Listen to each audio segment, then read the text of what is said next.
The debt began in 1958, not at the Copacabana as most people believed, but 6 months earlier in an alley behind the Sands Hotel in Las Vegas.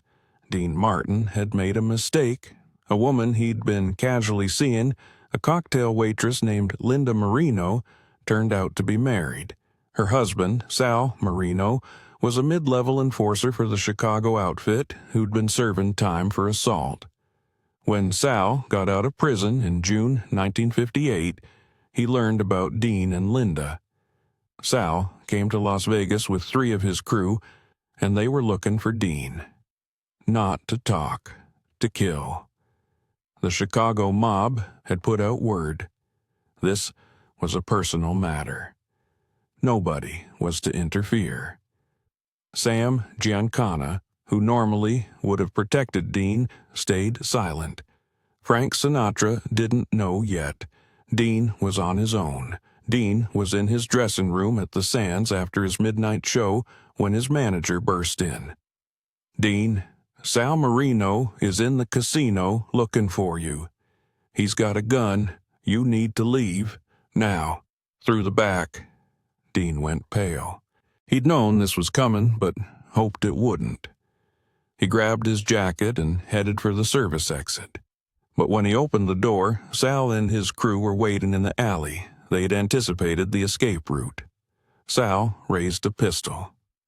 "This isn't personal, Dean, but you disrespected me. That can't stand." Dean put up his hands. "Sal, I didn't know Linda was married. She told me she was divorced." "Don't matter what she told you," I said. "You slept with my wife. That's a death sentence." Dean had nowhere to run. The alley was a dead end. Sal's finger tightened on the trigger. Then a voice came from the shadows. "Put the gun down, Sal." Everyone turned. Bumpy Johnson stepped into the light. He was alone, impeccably dressed as always, and carrying a walking stick. "Bumpy," Sal said nervously, "this doesn't concern you. This is my business." "Everything in this alley concerns me," Bumpy said calmly. "You're in Vegas. Vegas is connected to my operations. So, yeah, this concerns me. With respect, Mr. Johnson," Sal said, trying to maintain his courage, "I got permission from Chicago. Sam said this was my call." "Sam said you could handle it however you wanted in Chicago," Bumpy corrected. "But this is Vegas, and in Vegas, you ask permission before you kill anybody. Did you ask permission?" Sal hesitated. "No, sir." "Then you're in violation," Bumpy said. "Put the gun down and walk away." Sal looked at his crew, then back at Bumpy. "Mr. Johnson, he dishonored me." "I understand that," Bumpy said, "and you have every right to be angry. But killing Dean Martin in a Vegas alley brings heat nobody wants. Celebrities dying brings FBI, brings press, brings attention to all our operations. You want that?" "No, sir," Sal admitted. "Then here's what's going to happen," Bumpy said. "You're going to put that gun away. You're going to go back to Chicago. And if you still want satisfaction, you handle it there, not here." "But Mr. Johnson, Dean Martin lives in California." "I don't care if he lives on the moon," Bumpy said, his voice hardening. "You don't kill him in my territory. Now put the gun down before I take it as a sign of disrespect toward me." Sal understood the implicit threat. He lowered the gun. "We're leaving." "Good choice," Bumpy said. Sal and his crew walked past Dean without looking at him. When they were gone, Dean let out a breath he'd been holding. "Thank you, Mr. Johnson. I don't know what I would have done if you hadn't shown up." "You'd have died," Bumpy said simply. He looked Dean up and down. "You're lucky I was in town. I came to Vegas to discuss some business with Jack Entratter. Heard there was going to be trouble in this alley. Thought I'd intervene." "Why?" Dean asked. "You don't owe me anything." Bumpy smiled slightly. "Consider it an investment. Maybe someday you'll owe me, and when you owe Bumpy Johnson, you pay it back." "I will," Dean promised. "Whatever you need, whenever you need it." "I'll remember that," Bumpy said. "Now get out of here before Sal changes his mind." Dean never told Frank about that night, never told anyone except his lawyer. It was too embarrassing, and Dean didn't want Frank trying to retaliate against Sal or getting involved in mob politics. Dean paid Bumpy back in small ways over the years. When Bumpy needed access to Vegas venues, Dean made introductions. When Bumpy wanted to see a show, Dean got him the best tables. It was subtle, nothing that would draw attention, but Bumpy noticed and appreciated it. 10 years later, in February 1968, Bumpy Johnson was 62 years old. He'd survived decades of gang wars, police raids, and assassination attempts, but he couldn't survive his own heart. On the night of February 7th, 1968, Bumpy had dinner at Wells Restaurant, one of his favorite spots in Harlem. He was with a few associates, discussing business. Around 2 a.m., Bumpy stepped outside for some air. That's when the pain hit. Crushing pressure in his chest. His left arm went numb. He tried to call for help, but the words wouldn't come. Bumpy collapsed on the sidewalk. People inside the restaurant heard the thud and came out to look. They recognized Bumpy immediately, and they walked back inside. Nobody wanted to be the person who helped Bumpy Johnson. If Bumpy died, whoever helped him might be blamed. If Bumpy lived, his enemies might target anyone associated with him. Safer to just pretend you didn't see anything. Bumpy lay on the cold concrete, staring up at the sky, knowing he was dying alone. Dean Martin had been at a recording studio in Manhattan, working on tracks for his new album. The session ran late. Around 1:45 a.m., Dean finished and got in his car. His driver suggested taking the highway back to Dean's hotel, but Dean wanted to see Harlem. He'd always been fascinated by the neighborhood and occasionally drove through late at night when the streets were quiet. At 2:07 a.m., Dean's Cadillac turned onto the street where Wells Restaurant sat. Dean noticed a crowd gathering but not moving, just standing and looking at something on the ground. "Stop the car," Dean told his driver. "Mr. Martin, this isn't a safe neighborhood." "Stop the car," Dean repeated. The driver pulled over. Dean got out and walked toward the crowd. "What's going on?" Dean asked a man on the periphery.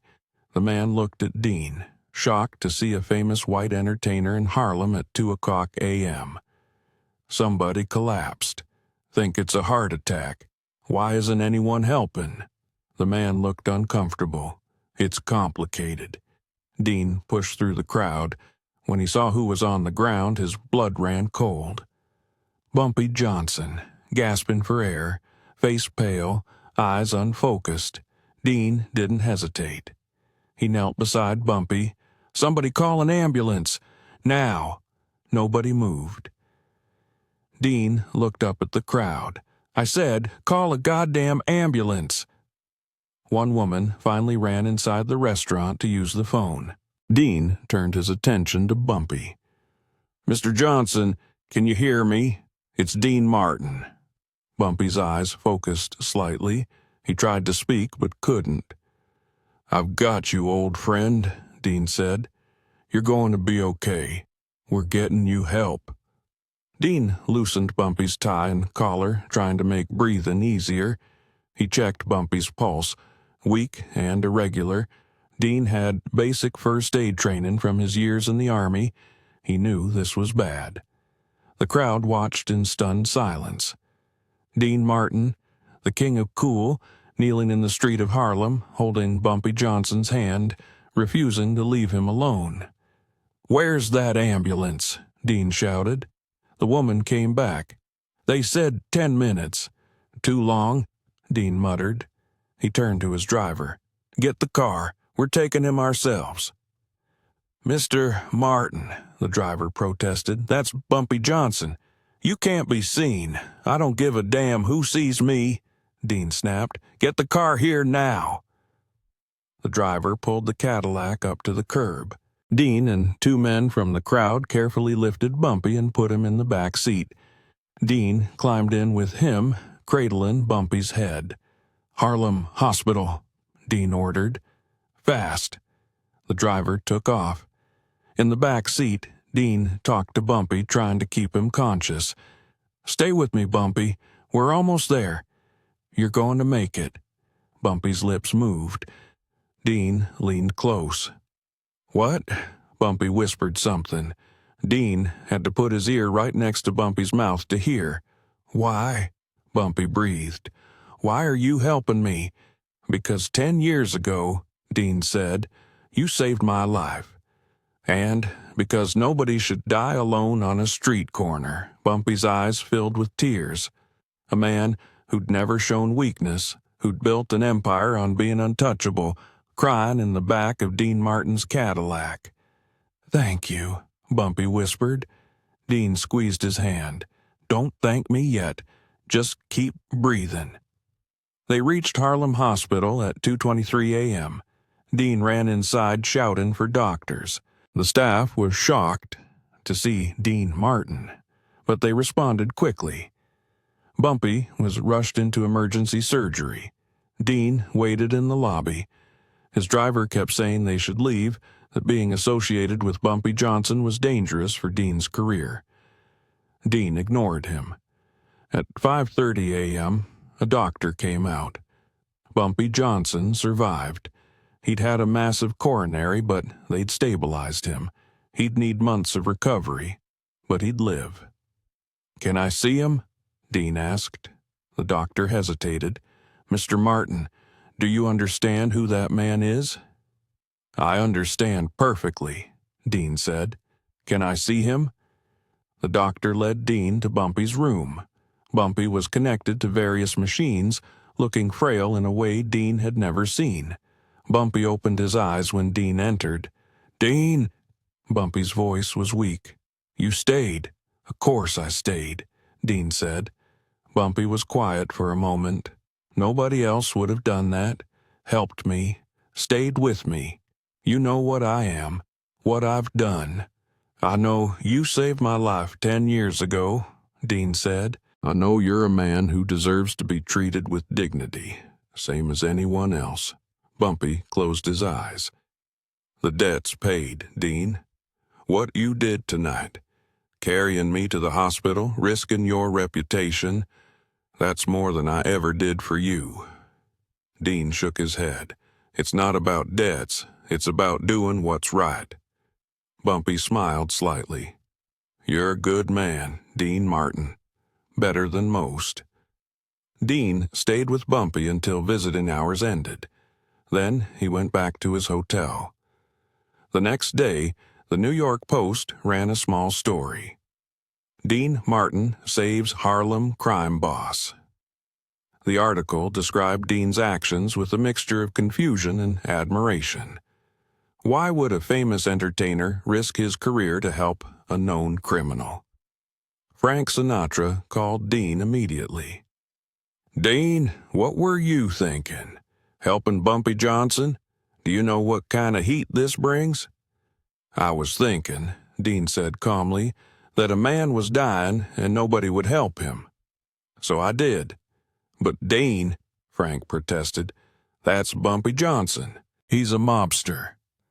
"He's also the man who saved my life in 1958, Dean said. And before Frank could ask, Dean told him the whole story. The alley, Sal Marino, Bumpy's intervention. Frank was silent for a long time after Dean finished. Then he said something Dean would never forget. "Dean, that's honor. Real honor. Not the mob version where you kill people who disrespect you, but actual honor. Paying back a debt even when it costs you. Standing with someone when everyone else walks away. That's what honor looks like." Dean didn't think he'd done anything special. But to Frank, to Bumpy, to everyone who knew the full story, Dean had demonstrated something rare: integrity that transcended politics, fear, and self-interest. Bumpy Johnson recovered over the next several months. He left the hospital in April 1968 and went into semi-retirement. His heart couldn't take the stress of running his empire anymore. On June 7, 1968, exactly 4 months after Dean saved him, Bumpy had a second heart attack.